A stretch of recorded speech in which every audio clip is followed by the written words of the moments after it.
Most of what your dog needs this week is already sitting in your kitchen, and there's a good chance you've been throwing it away. The itchy skin, the slow stomach, the stiff back legs getting up off the floor, none of that ever needed a prescription. There's one item on this list that does more quiet work than the other 9 combined, and it's almost never the one an owner guesses first, so stay with me for that one. Today we're going through 10 cheap foods already in a normal American kitchen that support your dog's skin, gut, joints, and immune system in the right amounts and the right order. I'm a veterinarian. I've treated dogs for more than 20 years, and most of what I'm about to hand you costs less than a bag of treats. Before we start, tell me your dog's name and their age in the comments, because the amount of each of these that's safe changes with size, and I want you matching it to your own dog as we go. If you've ever felt a small pain looking at the fancy bag of food in the pet store and then looking at your own budget, I want to clear that up right now. The price tag on the bag was never the thing that mattered most. What actually moves the needle is consistency with a few simple things done correctly, week after week. The fact that you're here, watching this, already thinking about what goes in the bowl, tells me something about the kind of owner you already are. Here's the belief I want to break before we go any further. Most owners assume that only a commercial supplement, a prescription diet, or the priciest bag on the shelf can meaningfully help a dog's skin, joints, or gut. Pet food marketing leans on that idea hard, and it gets repeated so often that people stop questioning it. In my clinic, what I actually recommend to owners as an add-on to a normal bowl, again and again, is a short list of plain foods most of them already have in the fridge. Not a replacement for good food, just support layered on top of it. There are really only 4 systems doing the work across all 10 of these foods, so keep them in mind as we go. Skin and coat, where certain fats and hydration cut down on flaking and dullness. The gut, where fiber and probiotics, meaning live bacteria that balance a dog's digestion the way a healthy garden crowds out weeds, feed the good bacteria and crowd out the bad. Joints, where a few compounds ease the daily wear that builds up past age 6. And general immunity, where antioxidants, compounds that help the body handle everyday cellular wear the way rust protection helps metal, support the body's normal defenses. None of what I'm handing you today is medication. It's steady support, and it tends to show up over 2 to 6 weeks of consistent use, not overnight. So how do you know which of those 4 systems your own dog actually needs help with right now, this week? Not in some abstract way, not from a lab test, not from guessing, just from watching what's already right in front of you. Every single day, on the couch, on the walk, at the bowl. Here's exactly what to look for. A dull, slightly flaky coat that shakes off after you pet your dog is common, especially in dry weather, and on its own, it's nothing to worry about. A coat that stays dull, with thin patches showing through, is a different animal, and that's where skin support earns its keep. Loose stool once, after your dog got into something at the park, is normal. Soft stool that keeps happening for days running is your gut asking for help. A little stiffness getting up off the floor after a long nap is just age doing its thing. Wincing on the stairs or hesitating before jumping into the car is your dog telling you the joints need backup now, not eventually. And catching one more cold, one more skin flare-up than usual across a season isn't a reason to panic, but it is a reason to look at general immune support. Age changes what to watch for too. In a puppy, a soft stool after a new food usually means the gut is still learning, and it settles fast once you slow down. In a senior dog, the same soft stool sticking around for a week is worth more attention, since older gut linings recover more slowly. And if your dog is the type that inhales food in 3 seconds flat, watch the stool and energy level more than the coat at first, because a dog that gulps often absorbs less from every meal, which is exactly where gut support does the most good. If you've already spotted your own dog in one of those, you're exactly why this channel exists, and it's why I genuinely appreciate a subscribe before we go further. It costs nothing, and it means this kind of information reaches more dogs who need it. A like helps too, more than people realize. It's what tells this video to show up for the next owner scrolling past at 11 at night worried about their dog's itchy skin. Here's what actually goes in the bowl, starting with the first of the 10. Before the 10, one honest thing about what happens if none of this gets addressed. A dull coat left alone can slide into hot spots and skin infections that need medication to clear. A gut that stays mildly out of balance can turn into chronic loose stool and trouble absorbing nutrients from food that should be doing the dog some good. Early joint stiffness, left unsupported, tends to accelerate into visible lameness within a year or two, not decades. And the small immune dips, the extra cold, the extra skin flare, tend to compound into slower recovery every time. None of these four systems stays in its own lane either. A gut that's out of balance often shows up on the skin and even in the ears, since a large share of a dog's immune activity actually starts in the digestive tract. And joint discomfort changes how a dog moves and rests day to day, which over time can affect weight and how hard the heart and lungs have to work just to keep up with a walk around the block. That's really the case for supporting more than one front at once, instead of waiting until only one system is loudly complaining. None of that is meant to scare you. It's meant to explain why this list matters more than it looks like it should. I think of a beagle named Bailey, 7 years old, whose owner brought her in because her coat had gone dull and she'd started hesitating on short walks. We added sardines twice a week and a quarter teaspoon of coconut oil daily to her regular food. Within about a month, her owner told me her coat had a shine back to it, and Bailey was jumping up onto the couch again like she used to. That's the kind of change we're aiming for with everything coming next. The first one is sitting in almost every crisper drawer in the country, and most owners only think of it as a training treat. Carrot does more than that. The crunch scrapes a little plaque off the teeth as your dog chews, and it delivers fiber and vitamin A that support the coat from the inside. Raw, in coin-sized pieces for a small dog or thicker sticks for a medium or large one, 2 or 3 times a week is plenty. For an older dog with worn teeth, cook it soft and mash it into the bowl instead. Same benefit, easier to manage. And if your dog turns their nose up at a raw stick, don't force it. Grate it into the regular food instead. Most dogs never notice it's there. The next one earns its spot for a very specific job, the gut.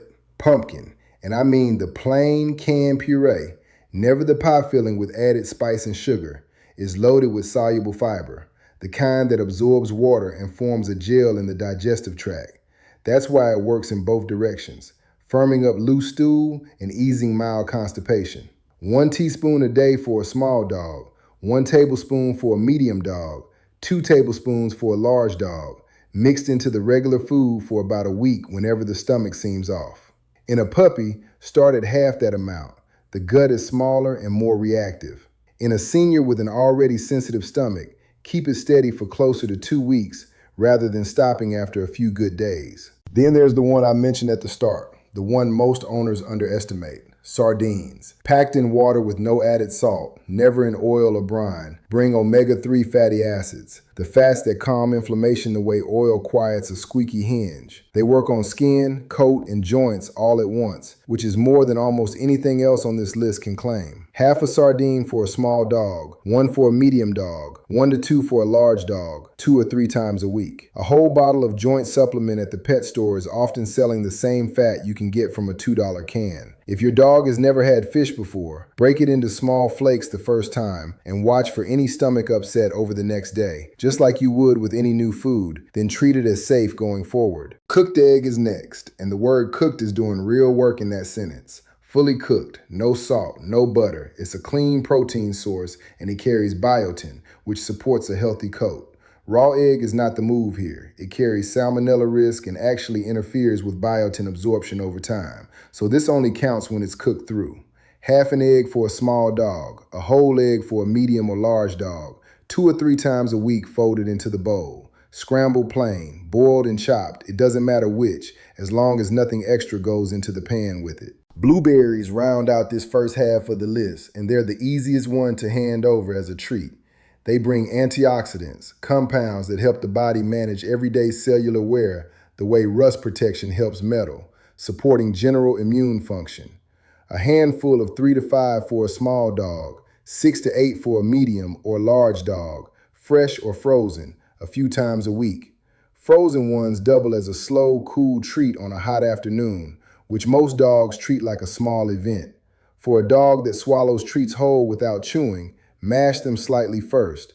A whole frozen blueberry can slip down faster than it should for a small mouth. Number 6 is probiotics without the fancy label. Plain yogurt, unsweetened. Check carefully for xylitol, also labeled birch sugar, an artificial sweetener that's genuinely toxic to dogs even in small amounts. Read the label every time, even on a brand you've bought before. because manufacturers change recipes without much warning. Once you've confirmed it's clean, plain yogurt adds probiotics, live bacteria that help balance a dog's gut the way a healthy garden crowds out weeds. And that gut balance shows up in places owners don't expect. Calmer skin, fewer ear flare-ups, since a large share of immune activity actually starts in the digestive tract. A teaspoon for a small dog, a tablespoon for a medium dog, 2 tablespoons for a large dog, a few times a week. If your dog is sensitive to dairy, a small spoonful the first time tells you quickly. And if it doesn't sit well, that's fine. Simply skip it and lean on the other 9. Parsley is next, and it's the one people either overuse or ignore completely. The curly kind, in small amounts, freshens breath and adds a mild dose of antioxidants, more like brushing your teeth after coffee than any kind of fix on its own. A pinch chopped over the bowl for a small dog, about a teaspoon for a medium or large dog, used occasionally. Large amounts or concentrated parsley oil are a different story and not something to reach for here. If your dog is on any regular medication, it's worth a quick check with your own vet before adding anything new to the rotation, parsley included, just so nothing overlaps in a way you wouldn't expect. Oats come in 8th. Cook plain in water with nothing added. No sugar, no butter, no flavoring, and definitely not the flavored instant packets. Most of those carry more sugar than a dog needs in a week. They give gentle fiber that's especially useful for older dogs or dogs with a sensitive stomach that pumpkin alone doesn't fully settle. A tablespoon for a small dog, 2 to 3 tablespoons for a medium or large dog, a few times a week. Cool down before it goes in the bowl. Coconut oil in small amounts is the 9th, supporting skin and coat from a different angle than the sardines. Start slow, a 1/4 teaspoon for a small dog, 1/2 teaspoon for a medium dog, 1 teaspoon for a large dog. Too much too fast and you'll get a greasy mess and loose stool instead of a shinier coat. So this one is patience over quantity. Build up to the full amount over a week or 2 rather than starting there. And if your dog is already carrying extra weight, count it toward their daily treat allowance rather than adding it on top. And here's the 10th, the one I opened with, the one that quietly outworks the other 9 combined, and almost no owner reaches for it first, because almost no owner knows the version sitting in most American kitchens right now is actually the wrong one to use. Homemade bone broth, not the box kind from the grocery aisle. That's the mistake almost every owner makes without knowing it. Store-bought broth, bouillon, and stock are usually built on onion and garlic, both toxic to dogs and capable of damaging red blood cells with repeated exposure. Homemade, simmered plain with nothing but meat, bones, and water, no onion, no garlic, no salt, is different entirely. Simmer it low for several hours. Strain out the bones completely before serving. A cooked bone splinters, and that's a separate emergency you don't want. It's hydrating. It's gentle on a gut that's off its food, and it does a little bit of everything the other 9 do on their own. Joints, gut, appetite, comfort, all at once, which is exactly why it earns the last spot on this list. Pour a small amount over dry food for a picky eater who's gone off their kibble. Most dogs who won't touch a dry bowl will eat it once it's soaked. Before we close this out, a few mistakes I see constantly in the clinic that undo everything above. Seasoning any of these, salt, garlic powder, onion powder, even a little, defeats the purpose and can push a food from helpful to harmful. Giving a cooked bone as a chew, rather than using bones only to simmer broth, is a genuine risk. Cooked bone splinters and can tear the gut on the way through. And feeding all 10 of these every single day, all at once, instead of rotating, is the fastest way to turn a good idea into a week of cleanup. 10 foods, and I want to be clear about the last piece before you go add all of them to tonight's bowl. Introducing all 10 at once is like pouring 10 new ingredients into a recipe blind. You won't be able to tell which one caused any loose stool that follows. Start with 1 or 2. Hold for 4 or 5 days. Then add the next, rotating through the list over a couple of weeks so your dog's gut adjusts gradually instead of getting overwhelmed all at once. So that's the full 10. Carrot, pumpkin, sardines, cooked egg, blueberries, plain yogurt, parsley, oats, coconut oil, and homemade bone broth, covering skin, gut, joints, and immunity with things that were already in a normal kitchen the whole time. Most dogs past age 7 already show some degree of joint wear on an exam, long before an owner notices a limp, and a dog's coat takes several weeks to fully turn over, which is why any of these changes tend to show in 2 to 6 weeks, not overnight. None of this replaces your vet for ongoing vomiting, blood in the stool, sudden lameness, or a dog that stops eating.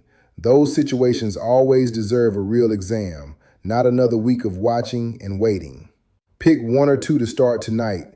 Give the gut time to adjust over 4 or 5 days, then add the next, and keep working through the list at that pace rather than all at once. Which of these 10 is already sitting in your kitchen right now? Tell me below. I read every one.